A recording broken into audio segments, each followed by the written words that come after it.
Drama serial فتنہ کے آنے والے ایپیسوڈ میں آپ دیکھیں گے کہ وردہ کی جب رخصتی ہو رہی ہوتی ہے تو ہدا کمرے میں کچھ سامان لینے جاتی ہے تو شہیر بھی کمرے میں اس کے پیچھے چلا جاتا ہے تو ہدا کہتی ہے کہ تم یہاں کیا کر رہے ہو؟ شہیر کہتا ہے کہ یہ تو مجھے تم سے پوچھنا چاہیے کہ تم کیا کرتی پھر رہی ہو، پہلے مجھے اپنے پیار میں پھنسایا اور اب مجھے اس طرح اگنور کر رہی ہو جیسے میں کوئی انسان ہی نہیں ہوں۔ شہیر اسے کہتا ہے کہ تم اگر مجھ سے محبت نہیں کرتی تو تم نے مجھے وہ میسیجز وغیرہ کیوں کیے؟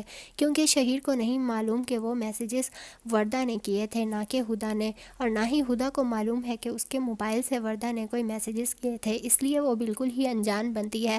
اس بات پہ شہیر کو اور ہی غصہ آتا ہے، وہ اسے کانچ اٹھا کر مار دیتا ہے، اس کے پاؤں پر زخم ہو جاتا ہے۔ اتنے میں وہاں پر ثروت بھی آ جاتی ہے، وہ ہدا کو باہر لے کر جاتی ہے اور ازمیر سے کہتی ہے کہ بیٹا اس کو چوٹ لگی ہے، سب لوگ رخصتی میں بیزی ہیں، تم پلیز اسے ہاسپٹل لے جاؤ اور اسے بینڈیج کرا دو۔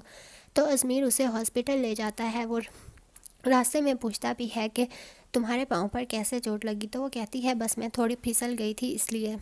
جب وردہ کی رخصتی ہو رہی ہوتی ہے تو اس وقت وہ پوچھتی ہے کہ ازمیر کہاں آیا؟ تو سرور بتاتی ہے کہ ازمیر تو ہدا کو لے کر ہاسپٹل چلا گیا ہے۔ تو شہیر کہتا ہے کوئی بات نہیں، ہم رخصتی کر لیتے ہیں، اگر ایک بھائی نہیں ہے تو دوسرا تو موجود ہے، رسمیں ازمیر نے کرنی تھی اب وہ میں کر لیتا ہوں۔ تو اس طرح ایسا ہوتا ہے کہ وہ ساری رسمیں شہیر کر لیتا ہے، لیکن ہدا کو اس بات پر بہت غصہ ہوتا ہے۔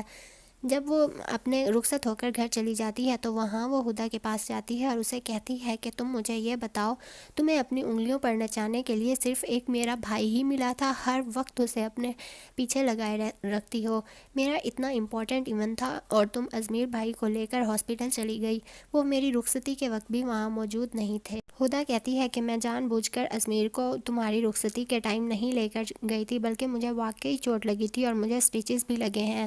صبح ناشتے پر وردہ کے گھر والے اس کے لیے ناشتہ لے کر آتے ہیں تو وردہ اپنی ماما کو بتاتی ہے کہ اس طرح سب ہدا کے پیچھے پاگل ہوئے پھر رہے تھے۔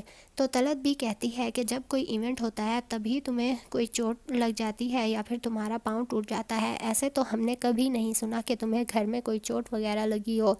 مجھے لگتا ہے یہ تم اب مردوں کو اپنا کرنے کے لیے تمہارے پاس بہانے ہیں کہ کسی نہ کسی طرح تم ازمیر کو لے کر بس اکیلے کہیں چلی جاؤ۔ تو اس وقت وردہ اچھی بہو بننے کی ایکٹنگ کرتی ہے، وہ کہتی ہے نہیں امی آپ ایسے نہیں کریں، ایسا ہو جاتا ہے، ہدا کو واقعی چوٹ لگی تھی۔ ہدا یہ سن کر حیران ہو جاتی ہے، وہ کہتی ہے کہ وردہ پہلے تو مجھے ڈانٹ رہی تھی اور اب سب کے سامنے کیسے اچھے بننے کی ایکٹنگ کر رہی ہے۔ مزید ویڈیوز دیکھنے کے لیے چینل کو سبسکرائب کریں اور بیل آئیکن پر کلک کریں تاکہ ہر آنے والی ویڈیو سب سے پہلے آپ کو ملتی رہے۔